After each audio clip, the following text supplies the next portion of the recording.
Ba-da-ba-ba-da-ba.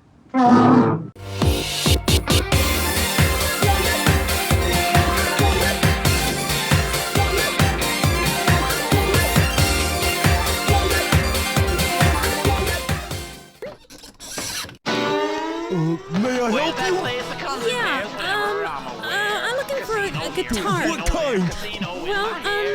Well, a cool one with awesome sound and has reclining seats, power steering, and dual I don't airbags. have time for jokers. Oh, no. I'm sorry. I just want one that's cool and cheap, and of course, the sound quality's gotta be superior. A greedy girl, ain't ya? Oh, please. I'll do anything, please. Anything? Casino here, casino there, casino. Help! Go away! You said anything, didn't ya?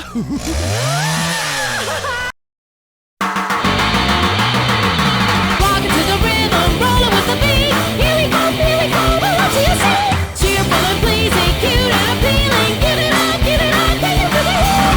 We're the girls from around the block. Gorgeous, sweet, and we love to rock. Radar heights, but we love to eat and talk. Blah, blah, blah, blah, blah. Party with the bass and quality guitar. With the beat, take a seat, everybody's in charge. Listen while we feel low, feel like giving it up, you know. That's when the music runs outside. 1, 2, 3, 4, 5. I'm really sorry. I got caught up in a lot of mess.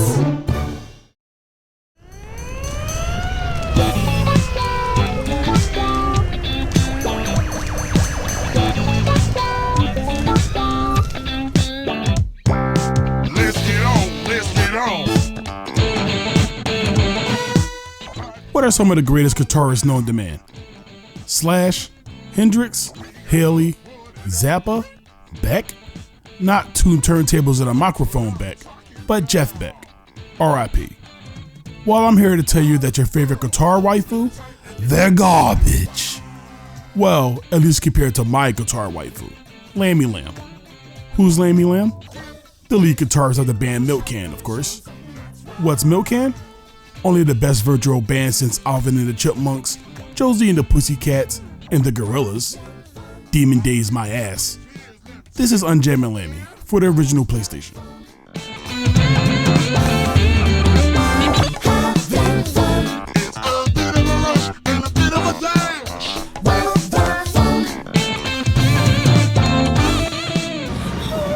Where are you? I need you right now.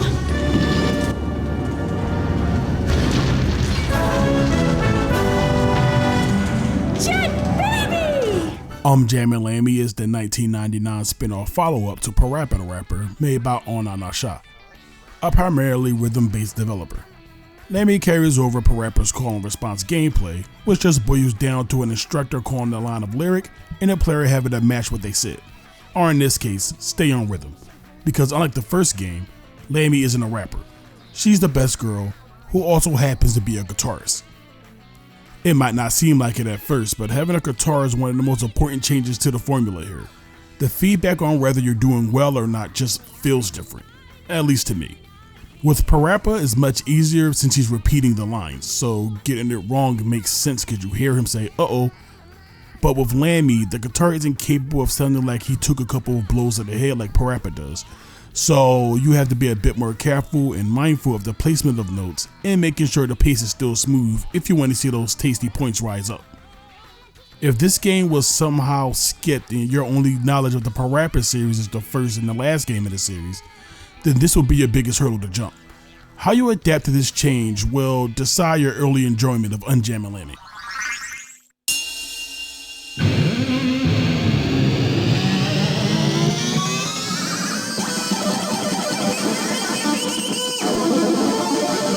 See? The guitar rules again.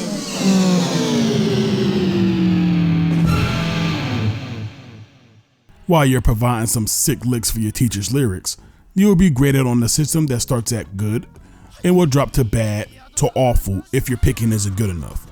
Get beyond awful and it's game over and the stage need to be restarted. Playing particularly well will grant you the cool ranking, in which the teacher will read the room and leave, giving Lammy the space she needs to fling around and mash to her heart's content. While the usual strictness of the game will be lessened in cool mode, don't use it to drop your guard, because overextending too much while bashing could have them return to tell you how bad you are and continue the game normally. There's also a mode that you can enter while in cool mode called Fever, where you can double the points gained. I tried to get an example of it, but it's been too long since I've last played, and it's a little awkward to get into. Take my word for it. Speaking of strictness, the game will surely give weaker players a harder time. Hitting the perfect sequence of notes will still be considered not passable by the game standards sometimes, and will leave you scratching your head trying to figure out what went wrong, or what the game would consider good. Sometimes it's hitting the first note before your turn actually starts, and others it demands blindfolded Simon Says precision in order to pass a section. I'm playing it up for effect, of course, but it's pretty tight. That's what she said. That's what Lammy said. Come to us when you really have a baby. Here. Thank you. Lammy has a couple of options on how to play. Starting in stage 2 and onward, Lammy will gain upgrades of sorts that will morph the sound of her guitar by pressing the select button. These are usually just set in play, but the harmonizer upgrade can modify the sound further with the analog stick. Lammy also has use of her whammy bar by hitting the L2 and R2 buttons. All these modifiers are optional and have no impact on points earned, which is a little random because it could have added a lot more expression to how you tackle stages. Missed opportunity. The graphics of Unjamming Lammy maintains the paper cutout style for its character designs, and cartoonists and just parappa smarks might notice that the character designs were handled by Rodney Greenblatt of Chowder and Harvey Beaks fame. I don't know much about Harvey Beaks, but Chowder is one of the best cartoons for its time, and highly recommend it. Anyway, the menus are all bright and colorful with candy themes. I like it a lot. It looks a lot better than the previous game, obviously, especially the cutscenes, which has a very distracting frame rate to it. And while Lammy isn't perfect, it's a lot better and easier to watch. The stages themselves have enough going on without being too busy or in the way, but you won't be looking at the visuals anyway, seeing that you have to pay attention to the button prompts, which is just the nature of the genre. Ask your friends about how the game looks. Exactly, a pilot, Here we go. Looky here. I'll help you fly. Now, which one is my right hand? The story and music can be lumped together since the narrative leads to the music. The plot of the game has you following Lammy Lamb, a normally shy, timid, and overall sheepish lamb that is the guitarist of the band Milk Can. I get it. An all-girl band that goes by the name Milk Can? I get it. Anyway, once she gets her hands on a guitar, she becomes bold and confident like any modern written woman. But instead of becoming a Mary Sue and unlikable, she just finds the strength to overcome her shyness. On the night before Milk Can's big concert, Lammy dreams of performing alongside returning mentor Chop Chop Master Onion, who's a bum now after inflation hits the city. He must have had to choose between his bills and 75-cent bags of Rap Snacks. He chose poorly. You guys know about Rap Snacks? I've never really had them before. They're like Doritos, right? I would try some now that I'm bringing them up, but I'm way too scared what could be in those bags now. Stage 1 is a remix of the original Parappa the Rapper's first stage. It's not my favorite of the 3 Master Onion tracks that would go to Romantic Love from Parappa the Rapper 2. And besides it being a little too rappy for my taste for Lammy, it's a great opening level nonetheless. When Lammy wakes up, she finds out that she's overslept and now she only has 15 minutes to get to the concert. Why she never calls her friends is beyond me. Well, it is the 90s. They had beepers though. Fuck, remember beepers? You guys know about beepers? At any rate, she rushes out of the house on a mission to beat the clock. Stage 2, Lammy helps put out a fire at a pizza shop after she insists that she needs to pass after clearly hearing a woman visually distraught and in terror that her child is in mortal danger still trapped in the building. The fire chief irresponsibly gives her a hose and is off to the fire. The song itself is a rock song that has the chief talking about how the fire needs to be stopped and how he's been doing this for years. But he's sitting around bopping and booping while doing nothing. This whole situation is a little disturbing. After helping with the fire, she is allowed to have her fill of pizza as a thank you. She does so when overeats, but passes out after trying to run on a full stomach. She awakens during a pregnancy parade or something and is mistaken for a soon-to-be teenage mother by a Caliper midwife named Kathy Pillar, who has the habit of throwing up pink stuff after every sentence. Once inside, Lammy deflates and Kathy feels tricked and forces her to rock the newborn toss to sleep. The song is a fast-paced rockabilly that explains all the mechanics of being a newborn baby. One of the better songs in my opinion. With all the tots accounted for fast asleep, the midwife allows Lammy to leave, but not before telling her about the discounts every Monday and Wednesday, encouraging Lammy to come back once someone puts a baby in her butt, which I guess she's just fine with teenage pregnancies. On her way out, Lammy incidentally catches a ride on a skateboard and hops a nearby departing plane. What plane she was planning on riding that took under 15 minutes? I don't know. Once inside, she finds a pilot who is suffering from rapid personality changes, and I guess he confuses Lammy with his co-pilot and agrees to teach her how to fly. The heavy metal track here is one of my favorites, as Captain Futzenpepper teaches her all the important hallmarks that makes a good pilot, like cutting the autopilot off and on. Lammy unfortunately leaves her guitar on the now departing plane, and is now in need of a new one. Luckily, Paul Chuck's store is close by for your narrative convenience. Unluckily, the store seems to be out of the stuff for the moment, and after a misunderstood payment discussion, Lammy is now out in the wilderness chopping down a tree to build a new instrument. This, I guess, industrial rock song is one of the best tracks in the game, as Paul pushes Lammy to do the job right and explaining that he's super into deforestation. Stage 6 starts with Lammy getting her brand new guitar. The method of payment, I guess, is just between the two of them. She's shocked that there's only 2 minutes remaining and darts out of the store and gets her belt caught in a doorknob, which slingshots her across the previous stages, only to land on a deserted island where a manager mistakes her for someone else. She now has to play for the idol Teriyaki Yoko, who agrees to help her find her way home if she performs well. I guess it's a lot nicer than the Japanese version, in which she slips on the banana pill, dies, and goes to fucking hell, having to play her heart out in order to get back to the living world, which is also metal. Death metal. The song for stage 6 is like R&B or something? I don't know enough about the idol scene or its music to be a proper judge, but it sounds nice. I especially enjoy the background singers.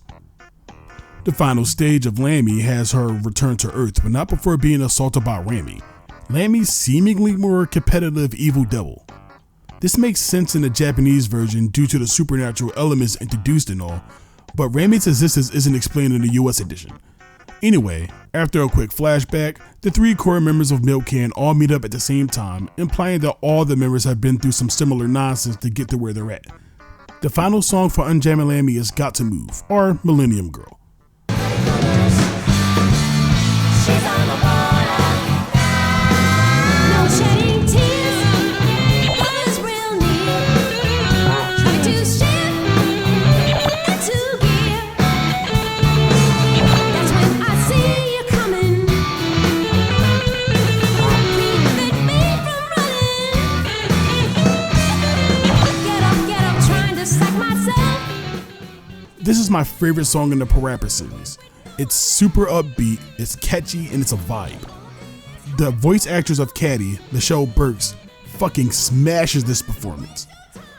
I'd be remiss to say that Michelle passed away in 2016. I was thinking about not bringing it up, but I really do enjoy her performance here. The main game will take you about an hour complete, give or take, and upon finishing it, you'll be given a special little treat.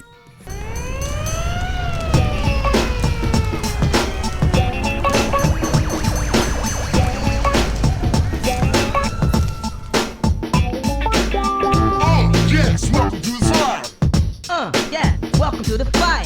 This has been my long desire. This has been my long desire. Come, help me put this out.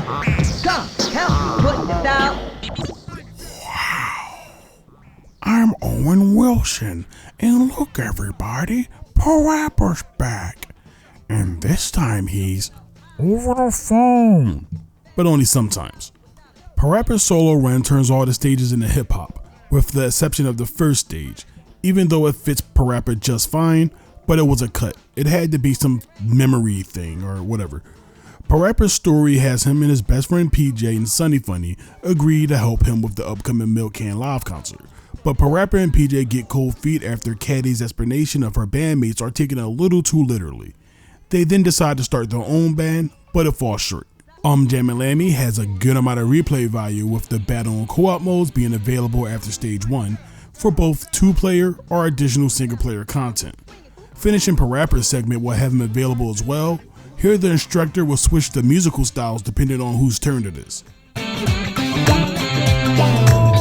the button and just pull the chain. Then I come to give you pouring rain. Push button, push and just pull the chain. Then come, then heavy pouring rain. I've been doing this for years, let me tell you a little something.